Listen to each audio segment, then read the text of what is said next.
You're listening to SB Nation Radio, taking you through Memorial Day. Here's your host, Ken Weinman. The NBA Finals start on Thursday. Cleveland at Golden State for the third consecutive time. Let's talk some NBA basketball with Chris Pirtle from NBAinsiders.com. Chris, thanks for joining us here on SB Nation Radio. Chris, you there? Yeah, I'm here. Oh, there you are. All right. So let's start. Obviously, this was the series we expected. I don't think did we expect the playoffs to be this bad before we got here? No, I don't think we did, Ken. I mean, I think we kind of knew this was going to be a Warriors-Cavs finals again, but I don't think we expected the level of non-competitive games that we saw going into this. I can't remember really a more boring first three rounds of the playoffs in my lifetime. So, no, to answer your question, I don't think we did. Yeah, did we see anything compelling before we get to the finals on Thursday? Did anything sort of even get you excited? Maybe that Wizards-Celtics series, but even that. Well, you know, it's funny you say that, Ken, because yesterday I was thinking the same thing. We only saw one buzzer beater this whole playoff so far, and that was when Joe Johnson and the Utah Jazz beat the Clippers, and I think that was either game 1 or 2. And then we saw a near buzzer beater when Paul George missed an opportunity to have a buzzer beater in that first round against Cleveland. But other than that, there's really been no late game heroics, nothing really to entertain us. So I'm glad we're to the finals, and hopefully we'll get some good action here in the finals. So we're talking to Chris Pirtle, NBAinsiders.com. Finals start Thursday, Cavs and Warriors. I think the Cavs are better than they were last year, but unfortunately I think so are the Warriors. I totally agree with you, Ken. Every time I watch both of these teams, I think the exact same thing. You know, the Warriors obviously upgraded by getting the second, third, or fourth best player in the league in Kevin Durant to join their team and take a spot that Harrison Barnes occupied last year. So in that respect, they definitely upgraded. But I think one of the things that I think the Warriors are not getting credit for is the way that they've upgraded their center position. I would much rather have a three-headed monster of David West, JaVale McGee, and Zaza Pachulia instead of an Andrew Bogut, who was probably just going to get injured anyway. So I think they upgraded at two positions they really needed to upgrade. Actually, the only two positions they were weak at, and that's why I like the Warriors to win this. But Cleveland is much better. You look at a guy like Kyle Korver. He was an all-star just 2 years ago. They added him. They added Darren Williams, who still has something left in the tank. I think one of the things that's scary about Cleveland, Ken, is Kyrie Irving is getting better. Mm-hmm. And that's got to be a scary thought to opposing teams. And I also think that Kevin Love is playing better than he ever has played for the Cavs. Yeah, I tend to agree with you on that. I was thinking about that earlier. Kevin Love, it seems like, is starting to find his comfort zone.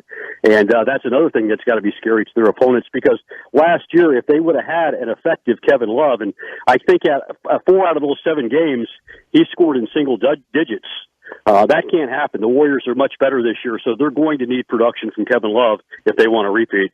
Talking to Chris Pirtle, NBAinsiders.com. I've got the Warriors in 6. How do you see it and why? Well, I've got the Warriors in 5, Ken, and I'll tell you why. I think they're the fastest team that's ever played the game of basketball. They have a power forward in Draymond Green, we've never seen a power forward that can pass like great Draymond Green. He was 7th in the league in assists last year. So if you think about that, a power forward being 7th in the league in assists, that's not supposed to happen. We've never seen anybody that can shoot the ball like Steph Curry and Klay Thompson. And Kevin Durant obviously is one of the best scorers in the game. So like I said, they upgraded their depth at the center position, and I think that's going to be key for them to win. And I see them running the Cavs off the court based upon their speed. I think this series is only going to go 5, 6 at the most. Chris, LeBron James passed Michael Jordan for career playoff scoring last week, and it was funny the way that was approached there. The LeBron haters said, well, it took him 33 more games, but they failed to mention that it took him 120 less shots. I think he's the second best player I've ever seen and a top 5 player of all time. I'm just curious how you see LeBron. Well, he's definitely in the mix, and the debate can officially begin if the Cavs can pull this off and win the NBA championship. One thing about Michael Jordan is obviously he won those 6 titles with the same team. He didn't have to go to Miami and join a super team with a couple other big-time All-Stars, and then he didn't have to go back home after that team from back home got really bad after he left and was able to acquire 3 number 1 picks and turn those guys into Kyrie Irving and Kevin Love. So we also need to remember some of the circumstances that are involved with LeBron James' run to the finals. They've been great. It's interesting because of the 8 times that LeBron James now has made the finals, 6 of those times it was on the number 2 seed. So I find that interesting in terms of what goes on in the regular season. But James is definitely going to be in the debate with Jordan if they can pull off and win this finals. A couple final things with Chris Pirtle, NBAinsiders.com. Curious to get your thoughts on Chris Paul and where he could end up. A lot of scuttlebutt that there's mutual interest between him and the Spurs. Yeah, and that's very possible from what I'm able to gather. The reality of the situation is this, though. Whether Chris Paul joins the Spurs or not, the Spurs are at least 2 really good players, possibly 3 good players, from being able to compete on the same level of the Golden State Warriors. You could actually have Chris Paul and Blake Griffin, which probably won't happen for financial reasons, but those 2 guys could join the San Antonio Spurs, and it still wouldn't be good enough to beat the Golden State Warriors. So I hear a little bit of that chatter, and the Spurs obviously need to do what they've got to do to upgrade their team. They can't continue to get swept by the Warriors, but like I said, if they want to compete, it's just like any team in the East that wants to compete with Cleveland. They're going to have to add 2 really top 5, top 10 players just to even think that they're in the same league with Cleveland and in West and Golden State. So I see that possible, but I don't think it's going to be good enough for the Spurs. You mentioned competing with Cleveland. The Celtics, I thought they should have made the move for Butler or George if that was possible for that pick, and they didn't, and Danny Ainge might have been smart not to do so. But what can they do? Getting Markelle Fultz and Gordon Hayward, is that enough? What can they do to compete with Cleveland? No, I think Gordon Hayward is going to be is probably going to be pretty easy to acquire. It sounds like there's mutual interest. He was obviously a player with Brad Stevens back in college.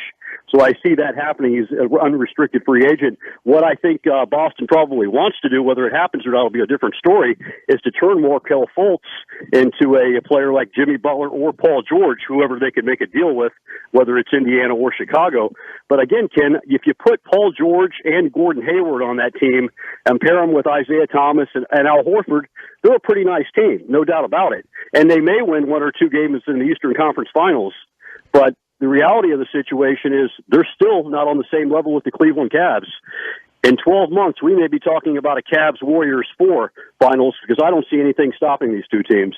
Last thing in 30 seconds, what if you were running a team, are you worried at all about Lonzo Ball? No, not at all.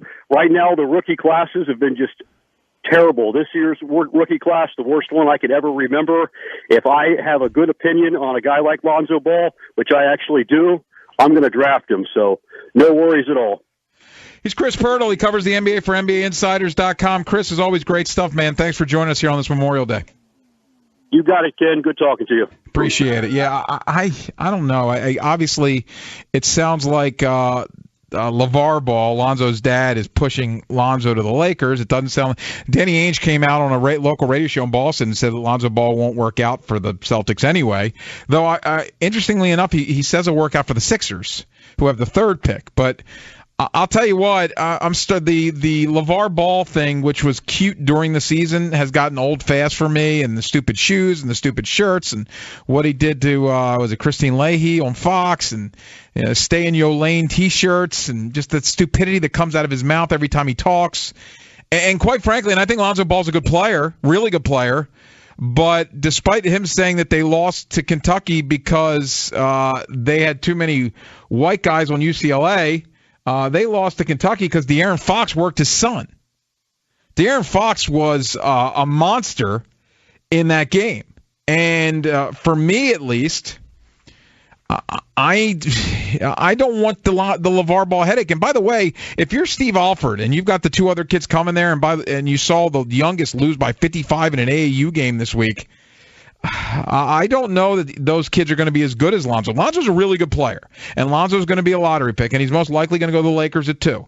But is Lonzo Ball and then the eventual acquisition of Paul George, does that make the Lakers contenders? Like automatically? I don't think so, because they've had lottery picks, and Julius Randle's been okay, and D'Angelo Russell's been okay, and we don't know what they have in Brandon Ingram. Magic says he's the only guy that's unavailable, so they could trade everybody else. But I think that Lakers roster has to be blown up. And I don't know that Lonzo Ball and Paul George make them contenders. Hope you're enjoying your Memorial Day with us. Ken Weinman taking you through on SB Nation Radio.